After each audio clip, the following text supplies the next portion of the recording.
ఎన్టీఆర్ జిల్లా తిరువురు వైఎస్ఆర్ కాంగ్రెస్ పార్టీ ఆధ్వర్యంలో బాబు జగజీవన్ రామ్ జయంతి వేడుకలు ఘనంగా నిర్వహించారు. పట్టణంలోని ఫ్యాక్టరీ సెంటర్లో బాబు జగజీవన్ రామ్ విగ్రహానికి పార్టీ శ్రేణులతో కలిసి పూలమాలలు వేసి ఘనంగా నివాళులు అర్పించారు. ఈ సందర్భంగా ఆయన మాట్లాడుతూ దళిత సమాజ అభివృద్ధి కోసం ఆయన చేసిన కృషి ఉన్నతమైందని కొనియాడారు. అంబేద్కర్ బాబు జగజీవన్ రామ్ కన్న కలలను నిజం చేసిన ఘనత మాజీ సీఎం వైఎస్ జగన్మోహన్ రెడ్డికి దక్కుతుందని పేర్కొన్నారు. వాళ్ళ ధార్మిక సంస్థలు, ధార్మికులు, కొంతమంది గొప్పవాళ్ళు, వాళ్ళ పరిపాలకులు వక్ఫ్ బోర్డుకు ఆస్తులు ఇచ్చారు. ఆ రోజు ఉన్నటువంటి వక్ఫ్ బోర్డు ఆస్తుల్ని ఈరోజు రివ్యూ చేస్తూ ప్రైవేట్ పరం చేయాలని, వక్ఫ్ బోర్డుని ఇతరులకు వక్ఫ్ బోర్డు ఆస్తులు ఇతరులకు అప్పచెప్పాలని కుట్ర జరుగుతూ ఉంది. దాని మీద నేను చట్టం చేశాను. వీటన్నింటినీ కూడా వైఎస్ఆర్ పార్టీ జగన్మోహన్ రెడ్డి గారి నాయకత్వంలో మేము వ్యతిరేకించాం. పార్లమెంటు లోపల బయట మేము పోరాటం చేస్తాం.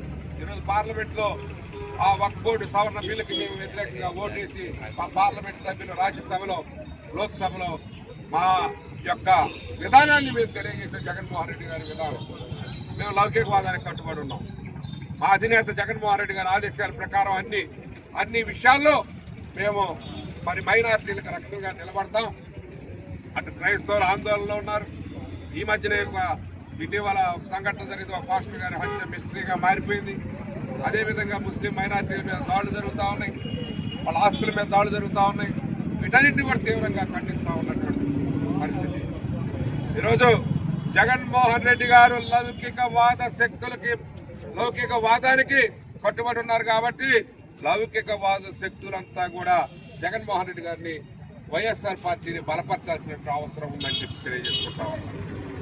ఈరోజు మీరు చెప్తా ఉన్నారు, ఆ రోజు జగజ్జీవన్ రామ్ని వ్యతిరేకించినటువంటి వ్యక్తులు, శక్తులు ఈరోజు వచ్చి దండలేస్తా ఉన్నారు, పూజలు చేస్తూ ఉన్నారు.